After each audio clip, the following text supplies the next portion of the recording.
Good afternoon, everyone. Thank you so much for joining us for our Lunchbox lecture today. We're delighted to have you all.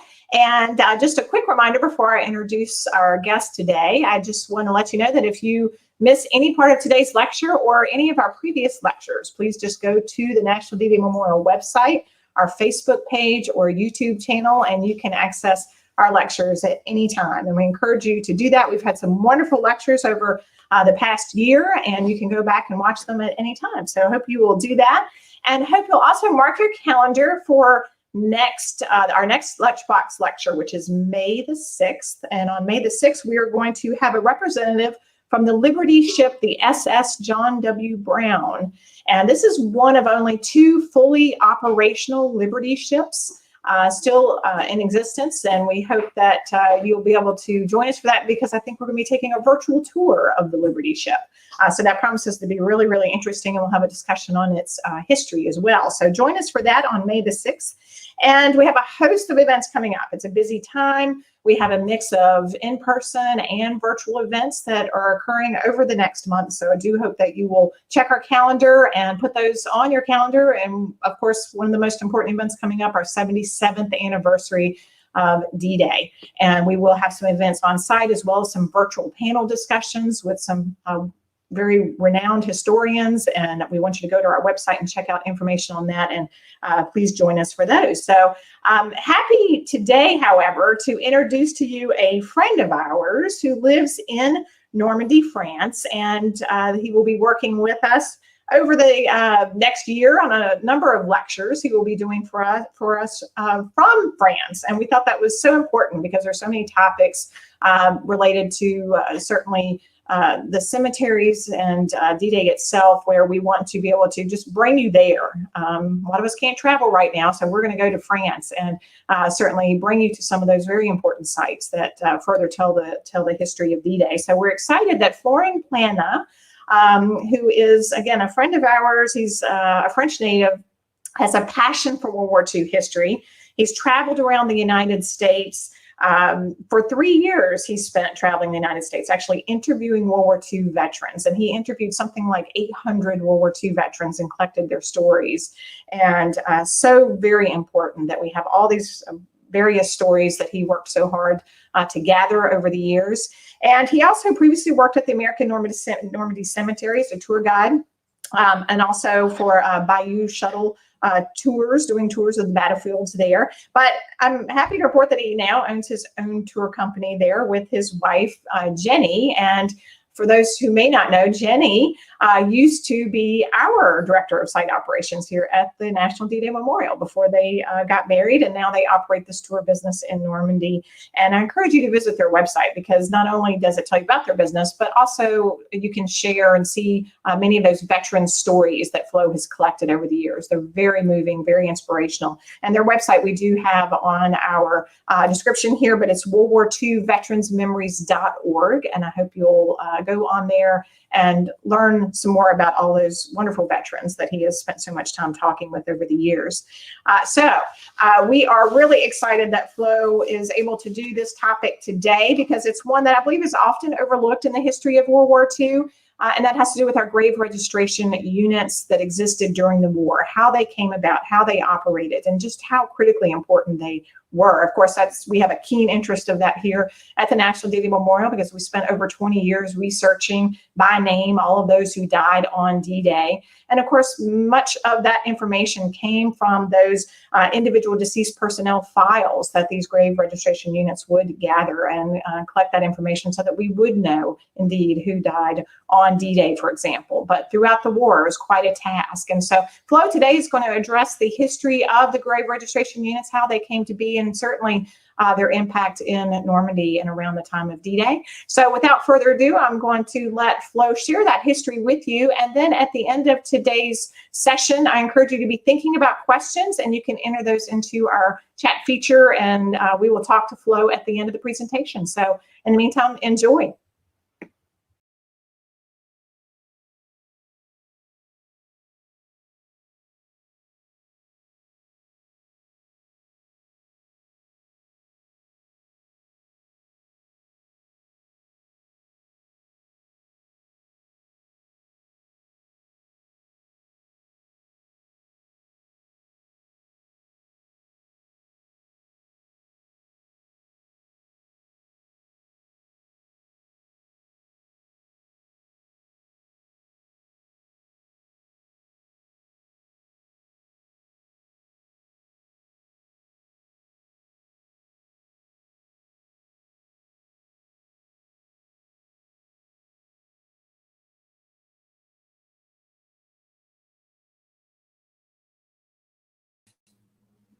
Hello, everyone. We're having a few technical difficulties, so just bear with us as we get the video going. Obviously, the technology sometimes doesn't cooperate, but we are working on it right now, and we will restart the video here in just a moment so you can see it.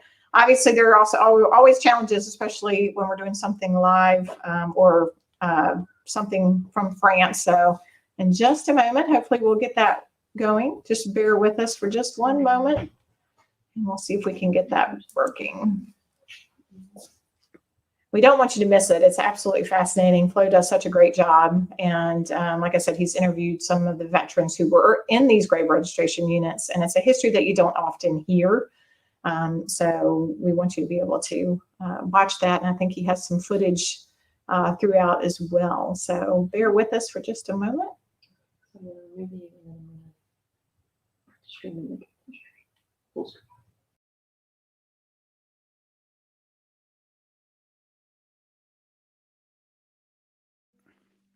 Hello, everyone. My name is Florent Plana. I'm a part of World War II Veterans Memories, and I'm a battlefield tour guide here in Normandy. And today we're going to talk about the Grave Registration Service and the role they played during World War II. So, let me tell you first that, being in Normandy, we have a lot of war cemeteries here, um, Commonwealth cemeteries, American cemeteries, German cemeteries, and it's been always a little bit fascinating for me to know more about those cemeteries, and as well, of course, the men that participated in the creation of those cemeteries. And doing some research, I realized that there were a group of people, part of the grave registration service, that actually took care of the remains of the soldiers that were killed in combat, and as well all the others that died in non-battle casualties. But they took care of those remains to try to identify them, and of course to give them a proper burial. So this is what we're going to talk about today. I just did a 2 hours pre-recording, but my wife just told me that I was talking a little bit too much with too much detail. So I'm just going to try to really highlight the main lines of the evolution, and the role they played during World War II for the Grave Registration Service. If you look at at history, the place of burial is very important, but it's kind of recent because for a long time, mainly like high rank officers or heroes, someone who has a very special place in the military, who deserve, if I can say, to be buried in dignity. A lot of men who fell in combat, hundreds, thousands would be mainly buried in mass graves, so as unknown with many other soldiers. And you can see that through history in Europe and even in North America. You have some mass graves, and we do have it here, a lot of them in Europe. But things gonna, I would say, start to change a little bit through the 90th century, and of course, would be really developed during World War One and World War Two. But through my research, I would say that I found out some interesting information, and I would say that it's really during the Civil War that I found a big change.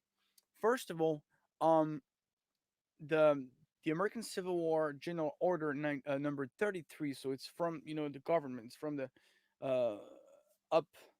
Um, specified that field commanders were responsible for identification and burial efforts, which means that now we're asking the commanding officers to actually take care of the men who fell in combat.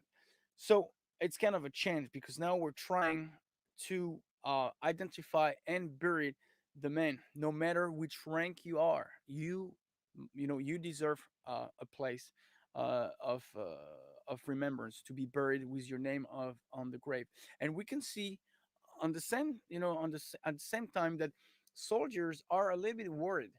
They're worried to be actually buried as unknown. They're worried to not be identified, so they're gonna develop their own like way of identification. You can see soldiers wearing bracelet or time of collar neck, with their own identification. It's even before it's going to be um regular in the U.S. Armed Forces. But Civil War, people are starting to be worried about their own identification, and the military wants to start to provide this form of identification and burial. But very often, commanding officers were more worried about the outcome of the war, of the battle. So would be sometimes too worried about winning the battle than taking care of their men.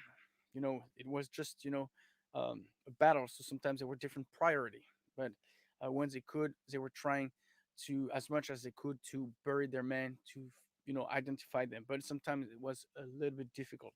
I don't want to sound too cold. It's just they didn't have the proper way that we have today to collect the bodies, to identify them, and to bury them. This was not a concern of uh, priority all the time, but sometimes it was just the manpower to do the job.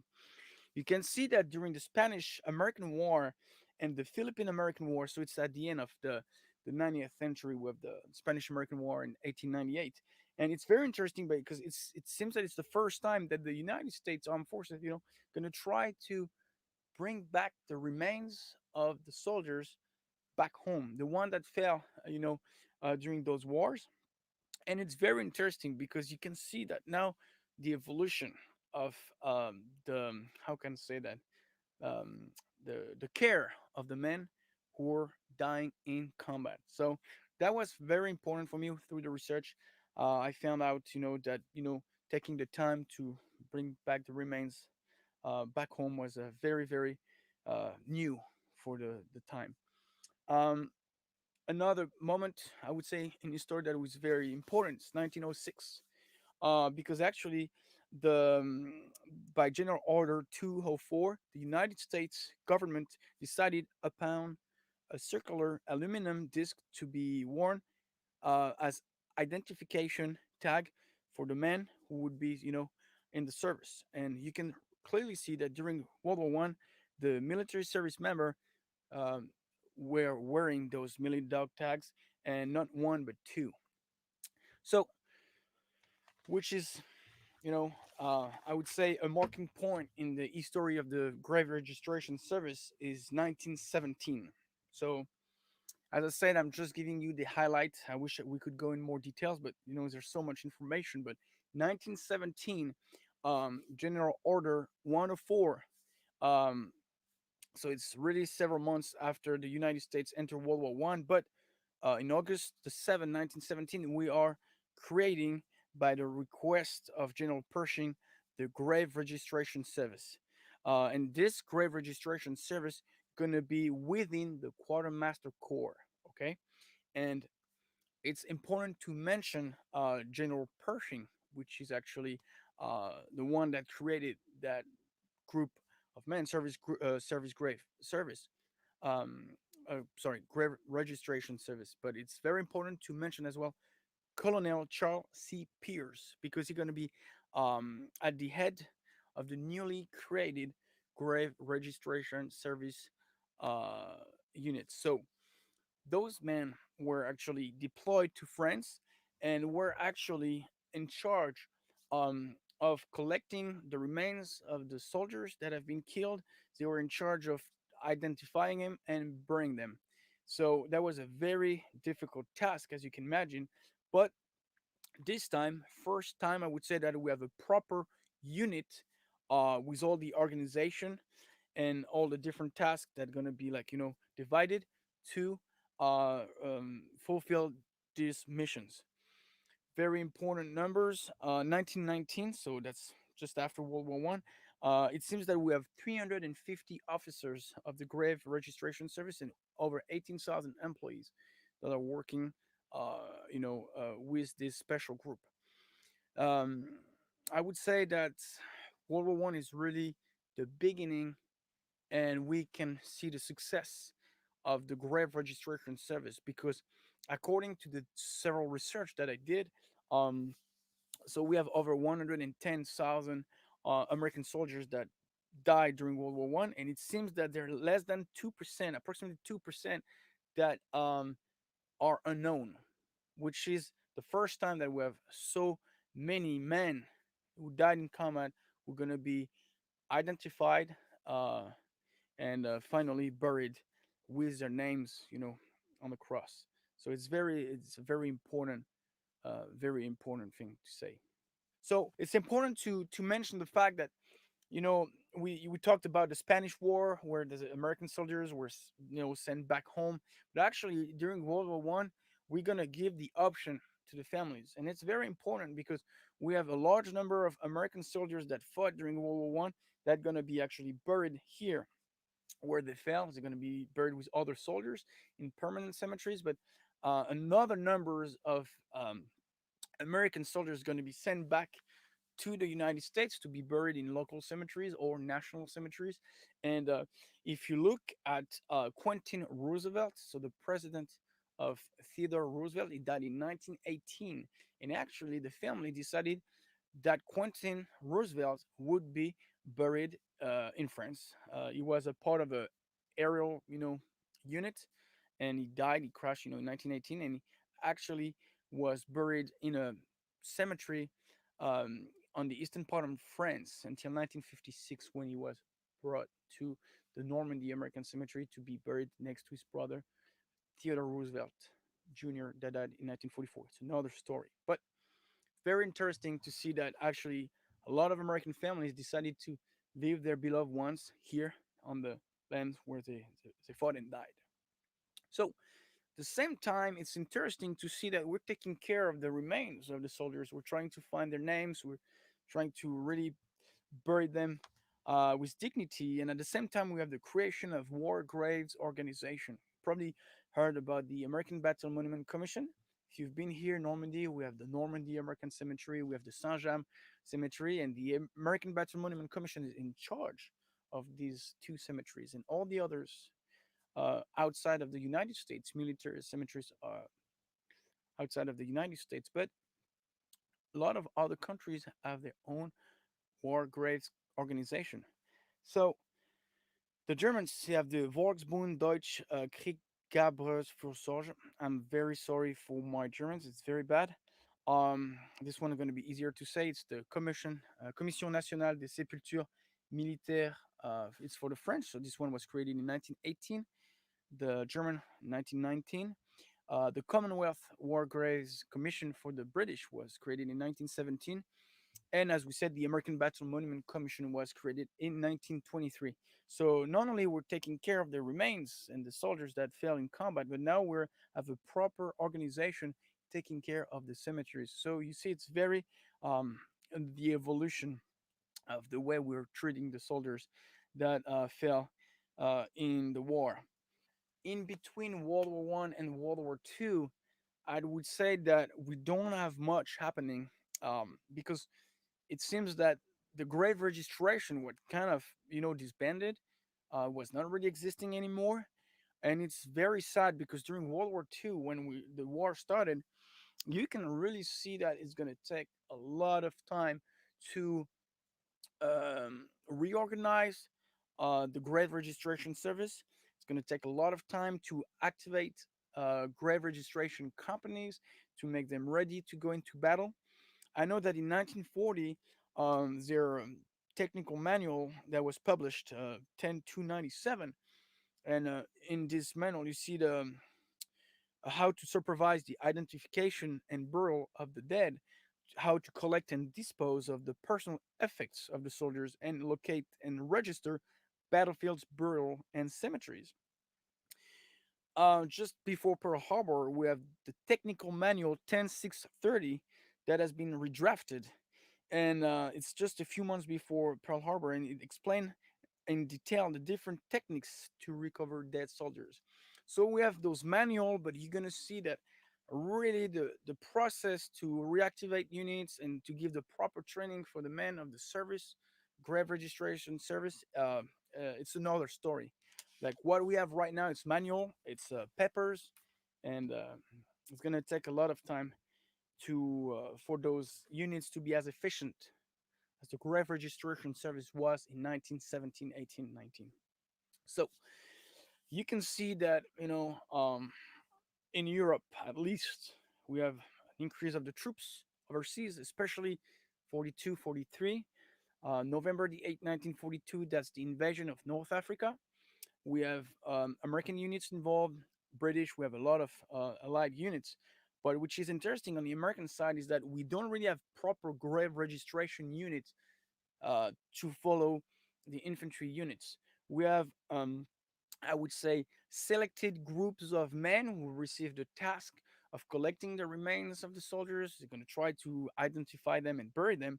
We have medical units as well. We're going to be involved in those tasks, but we don't have a proper way to, I would say, collect, identify, bury them, as would the grave registration service companies. They did a good job because you see that military cemetery is going to be created, and after what the the grave registration companies are going to be sent in North Africa to maintain those sites and to continue to collect soldiers who were being buried in individual graves, all over the place. So it's going to be a longer task, but this is another story. um, I would say that things started to change really for the invasion of Sicily, July the 10th, 1943. We're gonna this time have proper grave registration platoons. In one grave registration company, you have HQ company. You have as well four different platoons, and in those platoons, it's gonna change through the war, but we're gonna say it's a little bit over 20 men for each platoon, between 20 and 25, and each platoon gonna be more or less be sent to one division, infantry division, between 10 and 15,000 so men. So you see, that's not a lot of men for one entire division, but they're gonna receive the help of local people and of course German prisoner of war, because again, we don't have enough men in the grave registration to do all the job. So we're going to use a lot of civilians, a lot of prisoner of war for manual tasks, to dig the hole, to collect the bodies. We're going to leave the medical aspects of the identification and all the paperwork, administration work for the grave registration service. It's a long work and very details to um, register the the how do you say that, the way the soldier was killed. There are a lot of medical aspects in those paperwork that I won't be able to describe, but that's why they have as well those grave registration units, always medical um, detachments. They have a few medics who are going to actually have the proper training, I would say, with the proper vocabulary, medical vocabulary and skills. So, unfortunately, I won't be able to go too long on this subject, but I would suggest for you, if you have time, is to go on the website that I'm giving you right now. It's units. It's a website. I'm sorry, that really describe in details the the job of those medical units, the job of those quartermaster grave registration company in more details. It's very interesting. But because we're talking now of the grave registration units who were sent, um, in combat. I mean, not in combat, but really close to the front line. Some of them are, even part of the invasion, as we'll see with different units on D-Day. But let me tell you a little bit more about the proper functions of the grave registration companies during World War II. So we're gonna ask the grave registration companies to select the sites, of a temporary cemetery. They're gonna receive as well the help of engineer units to create those cemeteries. But we're gonna ask the grave registration service to find the proper site for temporary cemetery. We're gonna ask them the location, of course, and the control for the preservation of the temporary cemeteries, including the proper marking and official recording of all graves until permanent burial could be accomplished or remains could be returned to the next of kin, to their family back home. Why I'm saying that? Because a lot of temporary cemeteries, you know, after a couple of years, 3 years after the war, all the soldiers are going to be exhumed, and some of them, as we said, going to be sent to permanent cemeteries. Some of them going to be sent back home.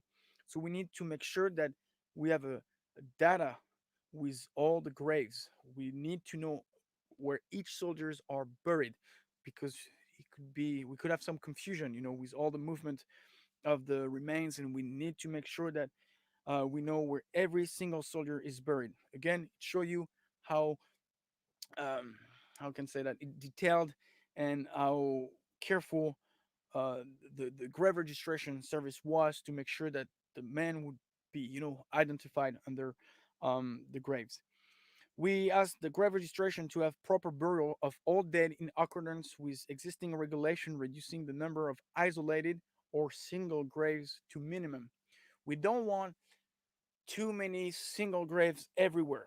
We know that when a soldier is going to fail in combat, sometimes he's going to be buried by his own man. We're going to try to put a way to identify the location as a burial site. Some of them going to be buried by the French civilians, for example, or from other countries where they fell. And of course, we need to know where these American soldiers are buried. So there work between local authorities and the grave registration service to find the location of those individual where they're buried to make sure that we can exhume them and regroup them in a temporary cemeteries. So very, very important to keep track of all these men who were buried in several sites. They're going to be in charge the grave registration service of receipt, collection, and disposition of all personal effects found on the dead. It's very important because again, um, every of those personal effects can actually help to identify the soldiers, but as well a part of it going to be sent back home to their families in small bags with the things like pictures, rings, sometimes wallets, prayer books, sometimes pencil, different souvenirs, money that were found on the body of the soldiers, and it's gonna be cleaned and sent back to the family. It's a way for them that their beloved ones, unfortunately, is gone. It's very sad to say, but when I won't go too much details, but I've met many families, and once they received those personal effects, really knew that their beloved ones was gone, which is very sad. But it's helped sometimes to, um, I don't know how to say that in English, but for closure, absolutely. So they are in charge of the registration of all graves in order to enable proper identification of the dead and relocation of isolated graves, cemeteries, and graves within cemeteries. This included the preparation of maps and data to show the location of graves and cemeteries with particular reference to permanent landmarks. So we kind of already talked about it. And the general supervision and control of all personnel assigned to the grave registration service, including civilians and, of course, POW, prisoner of war. So it's a lot of job for these units to as well handle a lot of men to help in the task, of collecting and burying these men who fell in combat. I wrote a little thing of the process when the remains are collecting to identify it, and there are several forms of identification. It's important to say because we often talk about, the dog tags that were under the neck with the names, the serial number, and for the first type, with the address of the next of kin. But they're not only that to identify, and just going to give you a few. So, of course, the dog tags are worn around the neck. We have the pay book, or we have pay data card, personal letters, papers. We have official army identification card. For example, like there's several like people that had a permit, to drive vehicles. We have identification bracelets worn on the wrist, or engraved personal jewelry or marked clothing. In the clothes, soldiers were often putting their laundry numbers, their serial numbers, sometimes just their names. But I would say that it's very often that we can see like a wife or family offering like um, a bracelet with the name of the soldiers, and sometimes you could have a word of love behind. We found that very often, on American soldiers. So they're not only the dog tags, and I would say that it was very important for the soldiers to try to really wear those engraves bracelets, dog tags, and try to put their names in in their clothes. So now that we talked a little bit about the different like mission and task of the grave registration service, I would like to go more into details about D-Day, June 6, 1944. And I'm going to mention two units, the 603rd and 607 grave registration companies, which actually took part in the invasion of Normandy 77 years ago. And let me tell you that, as we said, in one companies, you have the company headquarters and four platoons, and every platoon going to be assigned to a specific unit, a specific division. And out of the four platoon of the 603rd Quartermaster Grave Registration Company, the fourth platoon was actually assigned to the 82nd Airborne Division that you probably all know.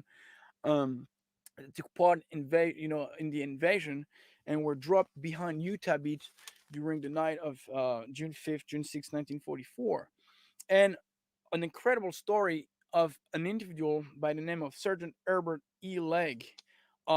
He was part of the fourth platoon and actually landed behind, enemy lines in a glider. He actually decided, not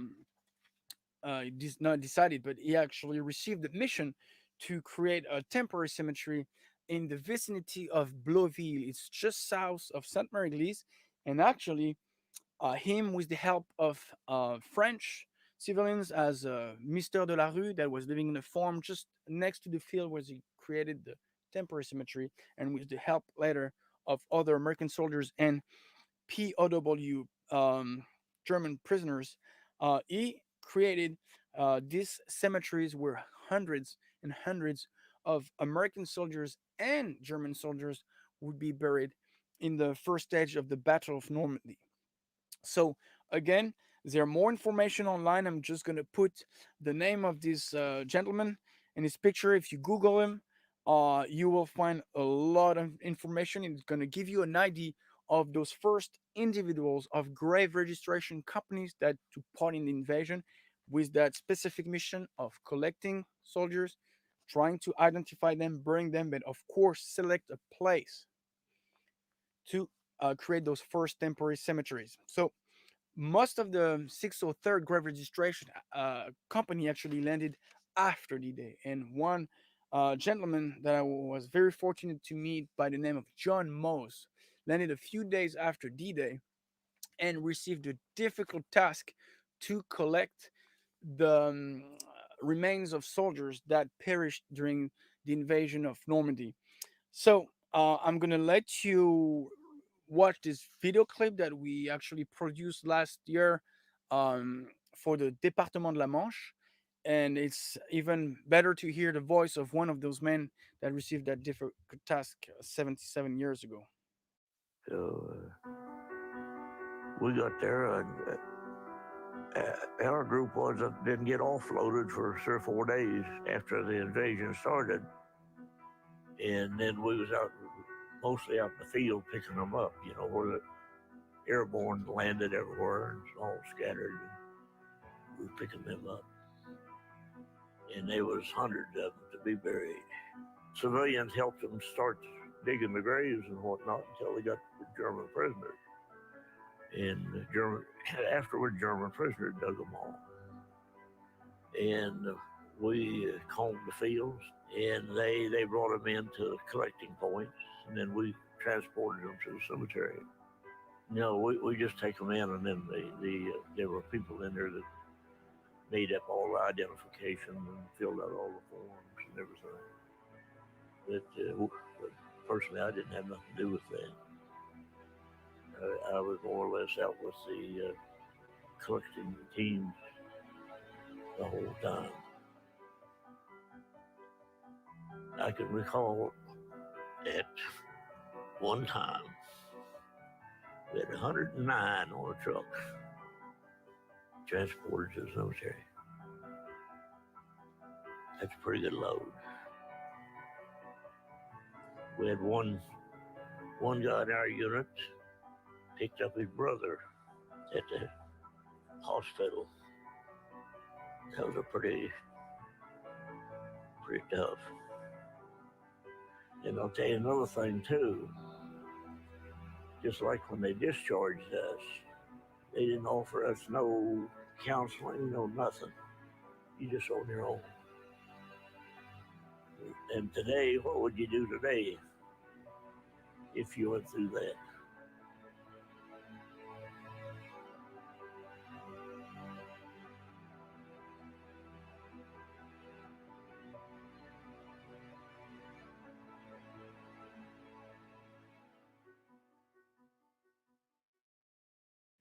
So as you can see, even in his voice, you can hear the emotion. 77 years after, and it's very moving to just hear what he witnessed. And I would say that um, when you actually look at the history of those grave registration companies, you can see that the men were not really mentally prepared for that mission. And now, we talked a little bit of the 603rd grave registration company. I would like to talk a little bit about the 607, which actually landed on Omaha Beach on D-Day. And if you look at the unit, they actually were activated in July 1943, so less than 1 year before D-Day.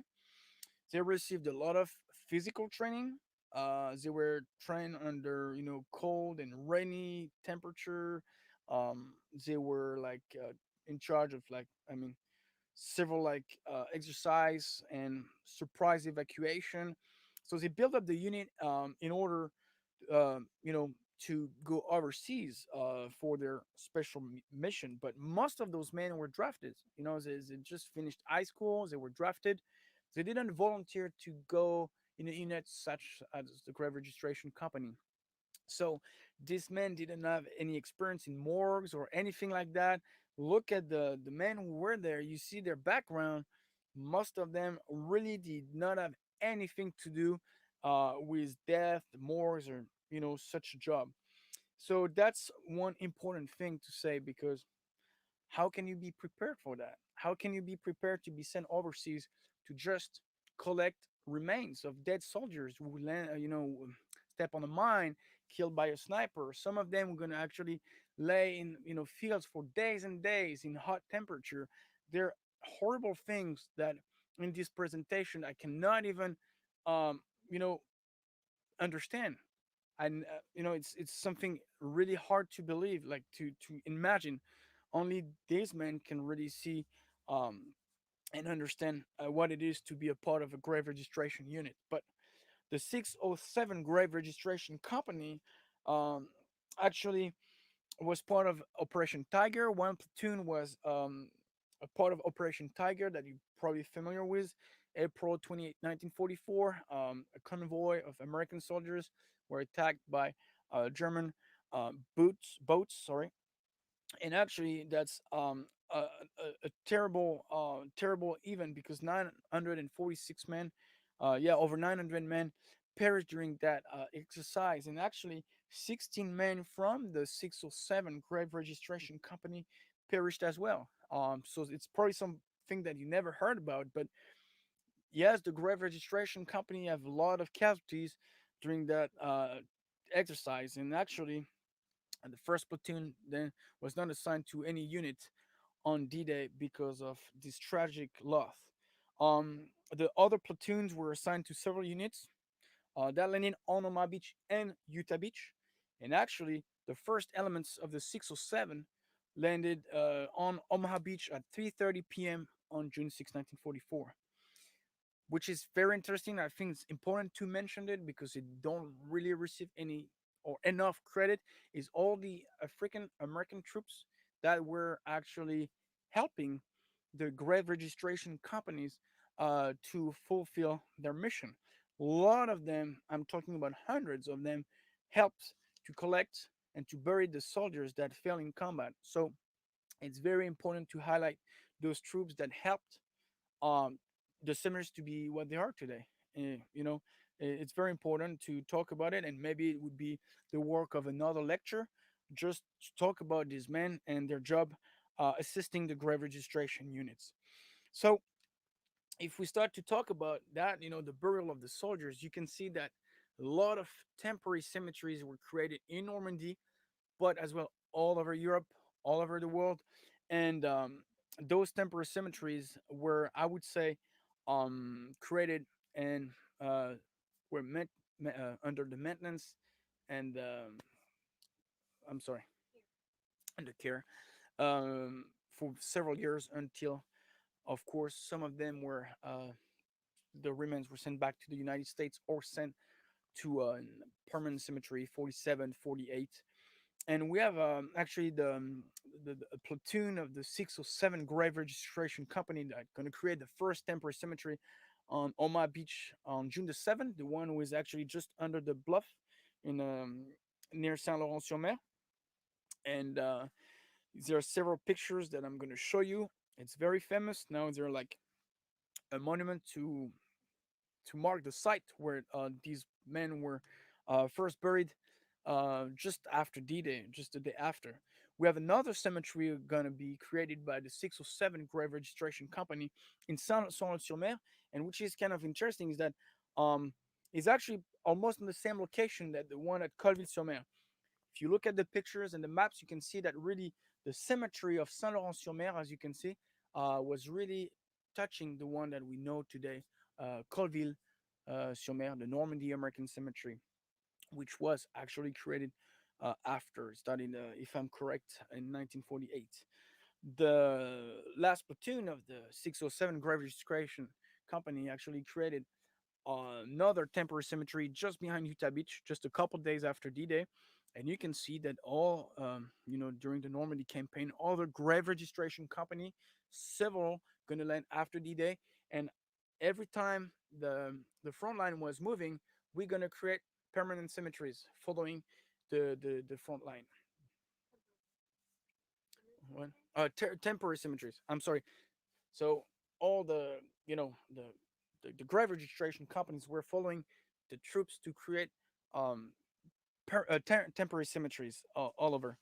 So, so it was very important to actually maintain those temporary cemeteries. And you'll see on the picture, I'm going to show you several pictures right now that they were very well taken care of. And a lot of pictures were actually sent to the families of those grave um, in little booklets to the families, but it was very difficult sometimes to have the pictures of the individual graves. But in St. Mary Église, we have a story that I would like to share with you because actually, um, Teddy Roosevelt Jr. died of a heart attack in July 1944, and he was actually buried in St. Mary Église in a temporary cemetery. And the wife of the mayor, Miss Renault, Simone Renault, was actually photographed placing flowers on the grave of Teddy Roosevelt Jr. And it was published in Life magazine, August 1944. And from then, a very interesting story started because a lot of families, when they saw the picture of a French lady that looked like a mother of a soldier, on his knee, laying flowers. A lot of people started to contact her, asking Simone Renault, "Do you know where my son is buried? Do you know where is my husband?" And she started to actually take pictures of the grave. She started to lay flowers on several um, graves of soldiers she didn't know, but she treated them like her own sons, and she sent those pictures and sometimes even petal of flowers that she would place on the grave, so she would form a direct link, a connection with these men who were like, buried here on the French soil. And it's a very, very moving story. And you can see that the French, and of course I'm French, but on behalf of the French, uh, we are very impacted by all those cemeteries here in 1944 with all those temporary cemeteries, and today with like cemeteries like the Normandy American Cemetery or the Brittany American Cemetery very close by. And the French, since the war, have been very moved, and and we are making sure that these men are not forgotten. So we're placing flowers. We're trying sometimes to make connection with the families. We're still in the United States. We're trying to make sure that they know that they're not forgotten. They died at a very young age, and it's important for us to give a little bit of our time and our, just you know, to pass the memory of these young men who gave so much for our freedom. So What I would like to say as well is that the French, right after the war, were used as well um, um, to the process of repatriation of the men, that were exhumed from the temporary cemeteries to be sent back home to be buried in permanent cemetery. Some of the French were used for this difficult task, and I'm just gonna show you a video that you're gonna see about one of the French that I've met back in 2015 who had this mission. He was located in Cherbourg, which is a deep water port, and he was receiving um, all those deceased soldiers from temporary cemeteries. C'était un bâtiment. Là, on nous amenait, on faisait la mise en bière des corps américains qui avaient été tués. On nous les amenait dans des caisses en bois, vous voyez, ils sortaient des cimetières.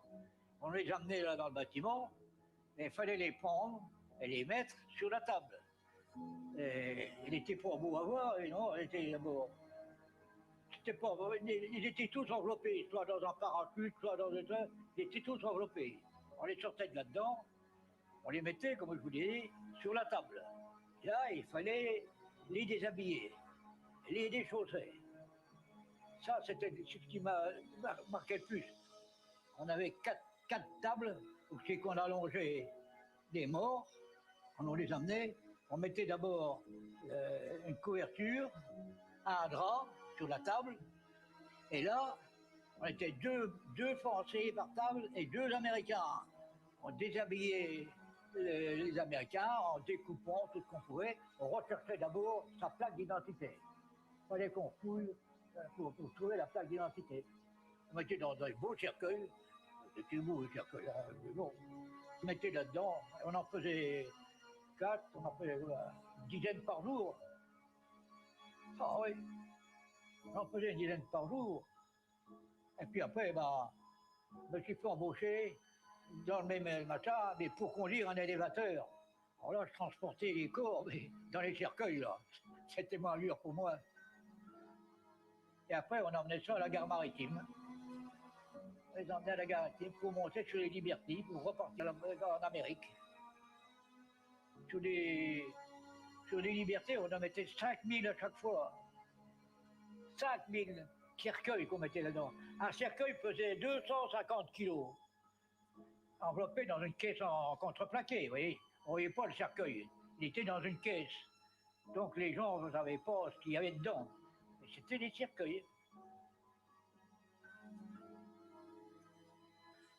Que ce soit un général ou que ce soit un simple soldat, tous avaient le même cercueil. Il n'y avait pas de différence.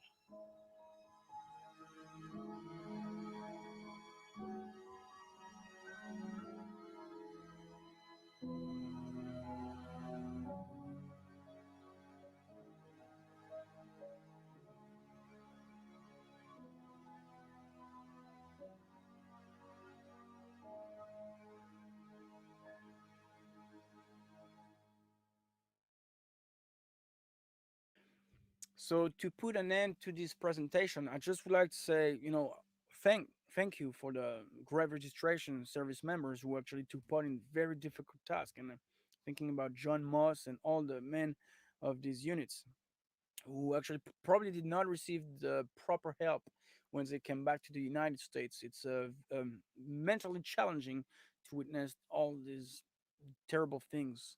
And I would say that after World War II, the grave registration service uh, task continued, even if at one point it would be under another names. But in Korea and Vietnam and modern conflict, we have like units not always under the same names, but we're performing the same task of collecting and trying to make sure that every remains as a name before being buried.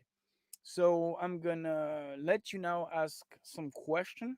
I will be able to answer them, and I just hope that you enjoyed that presentation as much as I did my research on it. Thank you.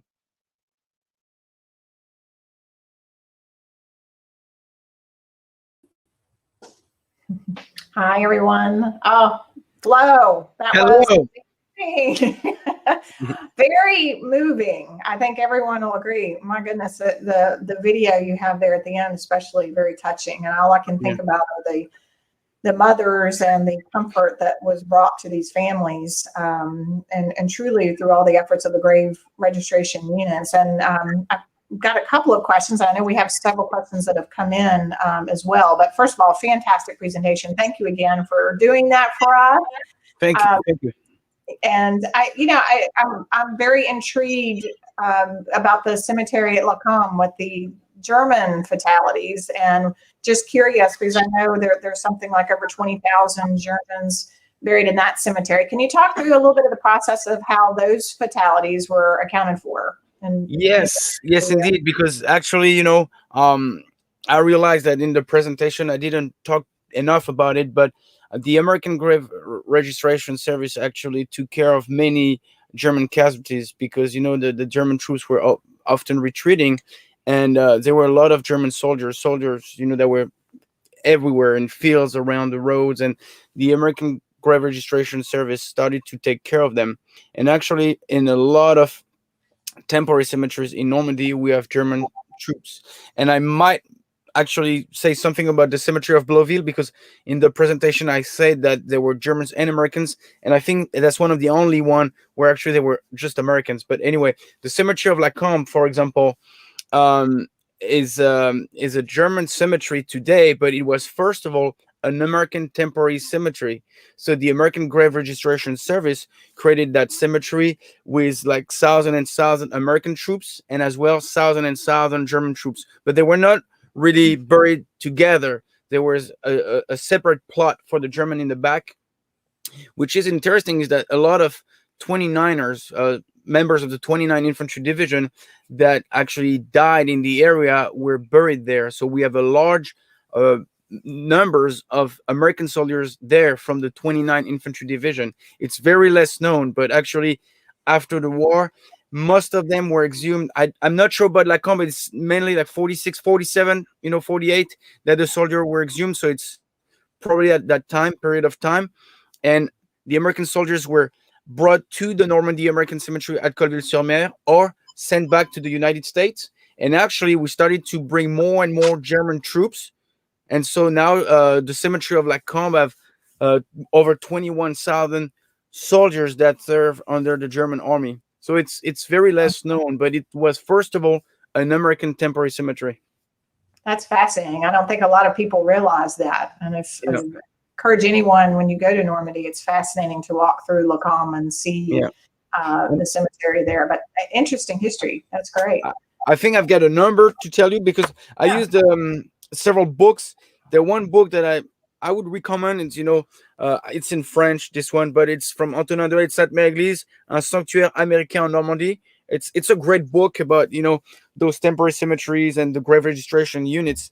And he says that at Bleauville, no, not Bleauville, I'm sorry, Lacombe, there were 4,534 Americans, and there were 3,070 Germans, when the cemetery closed in 1947. So it gives you an idea, and after what, the number of Germans that were brought to this cemetery after the war. That's fascinating. Thanks for sharing that. And I know we have a couple of other questions. One that came in that was just a curious question about was the grave registration process and repatriation of remains the same in World War I as World War II, or how did you see that shift?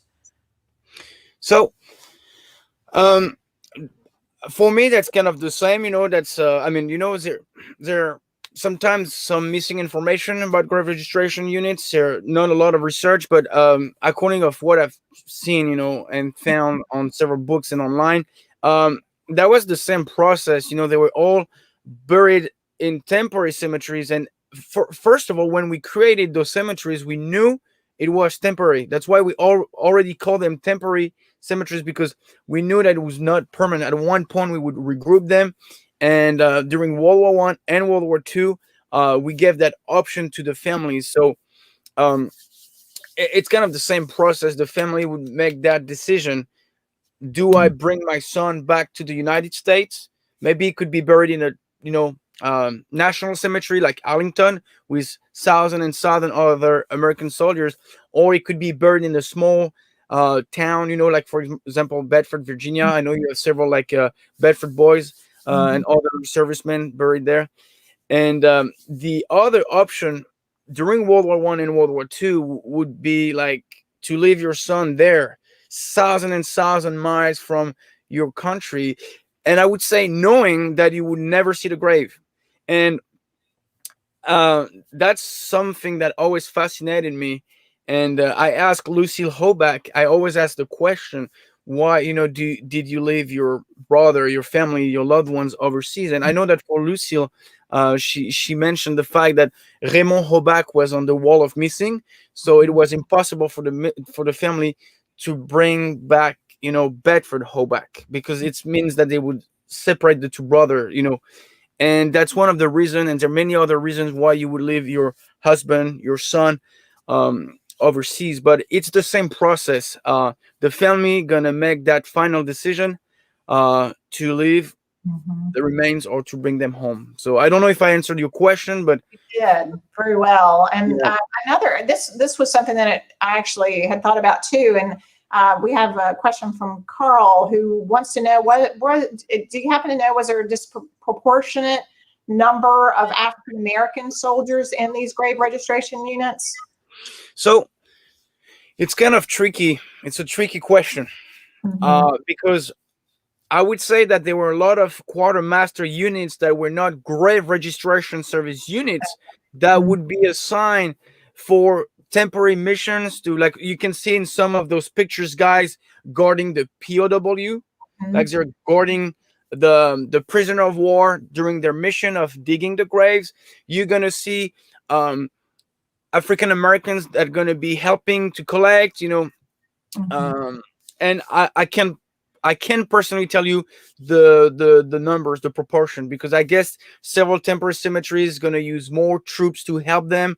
In some area, maybe we're going to have more African American quartermaster units that are going to be helping. So I'm sorry, I can't. And that's why I said that would be maybe the subject of another lecture. I think there are a lot of research to do about it. And that'd be wonderful. We look forward to maybe looking at that some more. But I know they had an important mission, important role to play. Absolutely. Yeah, absolutely.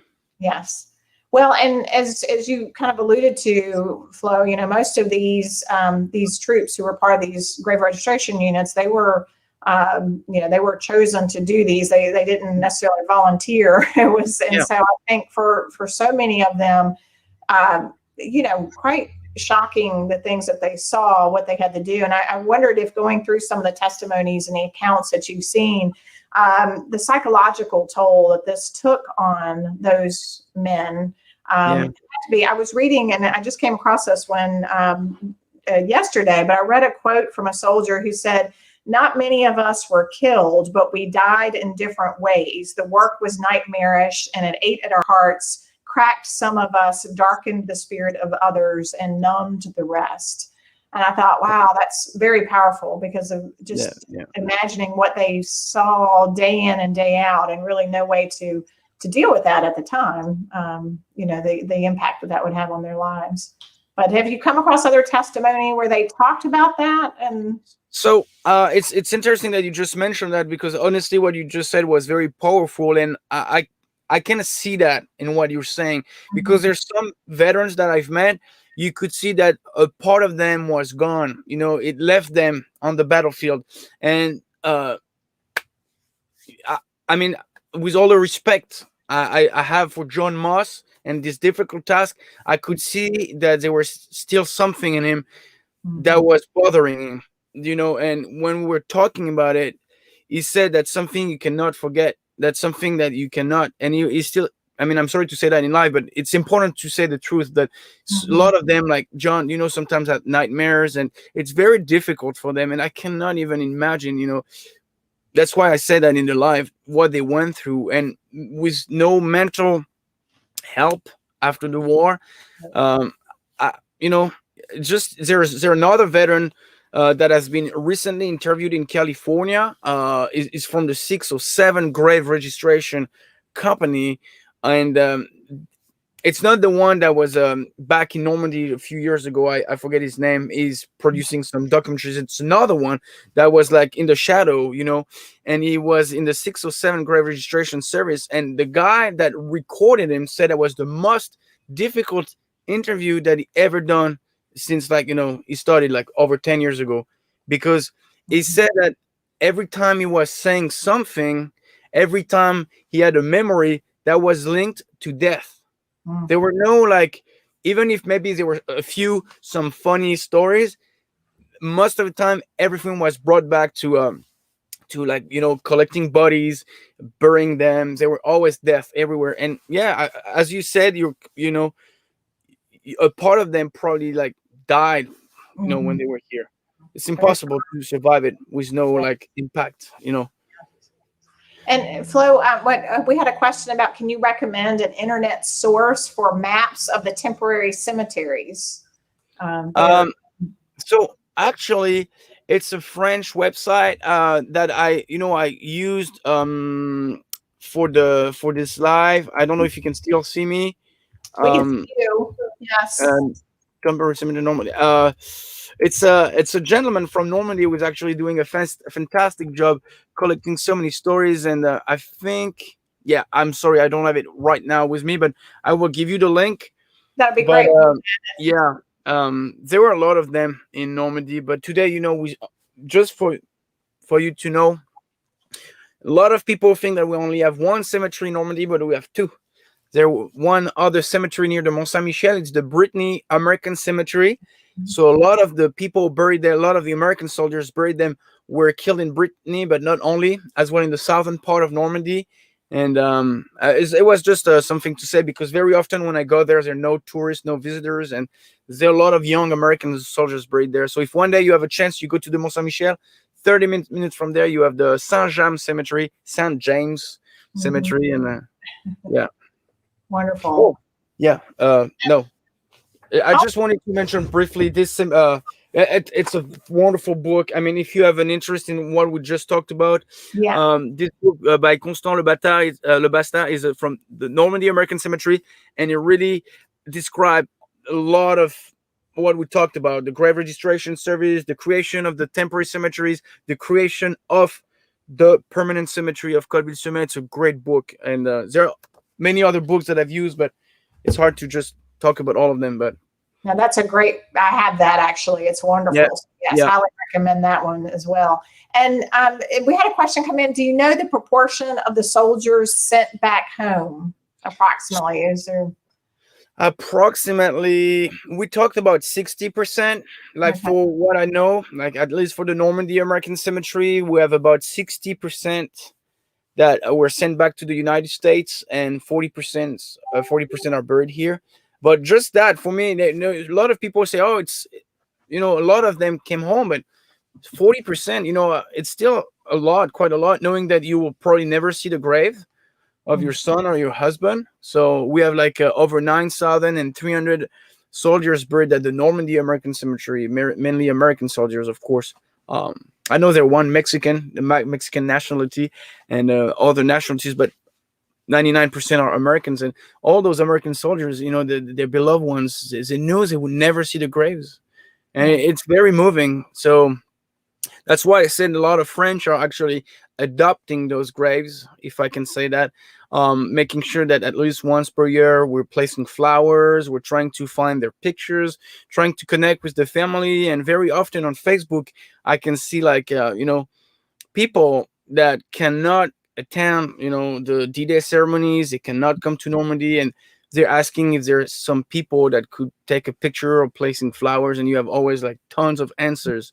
And it's kind of comforting to know that we can still have that connection with the families of the deceased soldiers. And I hope it will continue in the future. I think so. It's always very powerful to do that, see that happen at the cemeteries. Yeah, And I'm sorry, I always give long answers. I'm sorry. that's excellent. And Flo, and this is just a question about, are they still finding and identifying soldiers? And I know that work does continue here in the United States, where they have agents that are still identifying soldiers to this day. Yes. quite a bit sorry. in there. Yes.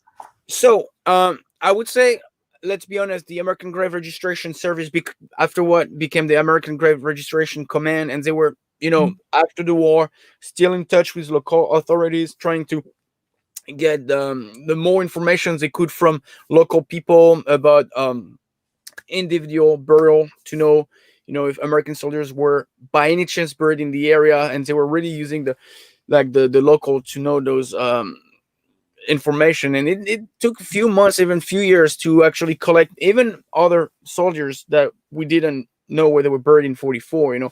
But anyway, what I'm trying to say is that the Americans Grave Registration Service Command did an amazing job trying to collect as many as they could, which means that today it's very rare to find an American soldier on the field, somewhere buried. It did happen, like I know in the area in 2009, an American soldier by the name of John Simonetti was killed in a small town just on the eastern part of St. Lo, and he was killed in I think it's June the 16th, something like that. Or June the 16th, 1944, and we found the remains in 2009. Wow. But which is kind of interesting is to see most of the people now that we kind of identified are from the temporary cemeteries, and they're buried as unknown. Right. And actually, which is very interesting, is that like the last year at the Normandy American Cemetery, the last one was in 2018, so 2 years ago, if I'm correct, 17 or 18. Yeah, he was from Minnesota. We met his widow just last January. But I don't want to go into too much details, but what I'm trying to say is that there are a lot of soldiers buried as unknown. The American Grave Registration Service, how do you say, fill a document saying where they were found, like the color of the hair, the color of their eyes, if they could, any type of information, tattoo, if there was any laundry numbers in their clothes, anything that could help to identify them. And actually, those files still today, every unknown soldier has a X file. It's a file proper to the unknown soldier, and we, thanks to those files, sometimes can help to identify soldiers today, which means that we exhume them, and if we think that's the one, we do a DNA test, and afterward, if it confirm, if it match, is now identified, which means that on the wall of missing at the Normandy American Cemetery, you can see like over 1,500 names, and every time an unknown soldiers, soldier, sorry, the name of the missing soldier, if he was in the cemetery and now is identified, we put a little how do you say, rosette, a little flower on the side to say that soldier is no missing anymore. So again, it's a long answer. I don't know if you follow me, but I would say that most of those missing soldiers now that we find identified are buried in temporary permanent cemeteries as unknown. And it's through the DNA, through a lot of research, that we can put a name on a few of them. But it's very rare to find one like that. But we still find some German soldiers. Mm-hmm. If we were talking about American soldiers, it's rare to find one in the field, but we still find, I would say, maybe not every year, but almost every year, German soldiers, because sometimes they were buried in places and we didn't find them. And I would say as well, and I'm sorry if I sound very cold, but some of the French sometimes didn't tell where they were buried because they were living 4 years under the German occupation. And we know the stories of a few French that were actually very mad, angry. Maybe they lost someone during the war, and and sometimes they had trouble, difficulties. Sometimes it took time for them to actually tell the authorities where the Germans were buried. I mean, it's another story, but we found more German soldiers in fields than American soldiers. Again, a very long answer, and I'm sorry. No, that's wonderful, Flo, because it's so important. And I know the PWMIA accounting agency here in the United States works very hard to continue to identify remains of soldiers, and to this day to continue to pass that information along to families, who many of whom I can't remember the exact number, but there are tens of thousands of World War II soldiers still unaccounted for. Many of them lost at sea, but Yeah. It's still an ongoing process to continue to find and locate those. Yeah, I think there are more soldiers in the Pacific Mhm. we can still find. We're not like lost at sea, if I Right. can say, because there were so many small battles in small tiny islands in the jungles, and I think they're still finding sometimes on islands and like different places. Soldiers were still like they're trying to bring them home, but yeah, it's fascinating what they're doing. Like 70 plus years, still trying to find the men that were lost, in combat, trying to bring them home. I think it's very honorable. It's amazing. Well, Yeah. Flo, we could talk to you all day long. This was fantastic. I think we're going to have another lecture soon. And Sure. Let's do it. We really look forward to it because it's so wonderful having your perspective, not only as a French native, but just being right there, and your passion for World War II is very apparent, and your knowledge is fantastic. And so we look forward to talking with you again very soon. We all want to, I think everyone who's been listening today would love to have you come back. And so be in touch about setting up another lecture soon. Yes, we'll work on that with Jenny. We're gonna work on it. Yeah. And I would encourage everybody in between that time, if you want to see some more of the stories that Flo has put together, it's World War II, veteransmemories.org. And, really, it's just, those are so powerful, the videos that you have done, and documenting our veteran stories is just so important for the future. And so, Flo, thank you. And Jenny, for all the work that you all are doing to document their lives and experiences. And thank you very much. For our next generation to hear these stories. Absolutely. It's very important for them to know, and it's important to remember. Yes. Yep. They're a treasure. And I often feel guilty that we've all had this amazing pleasure of meeting these veterans over the years, but our children will not really have that same luxury. So to be able to watch these videos will be really very, very critical in the future. So again, thank you for what you're doing. So, all right. Well, that concludes today's Lunchbox lecture. So we hope you all again will tune in for our next one on May the 6th, and we will be setting up something with Flo again. So stay tuned for that. You'll be seeing him again very soon. And again, Flo, thank you from France. Look forward to you for this great opportunity. Thank you very much. Thank you all for tuning in, and we look forward to seeing you next time. Me too. Thank you. Bye. Bye.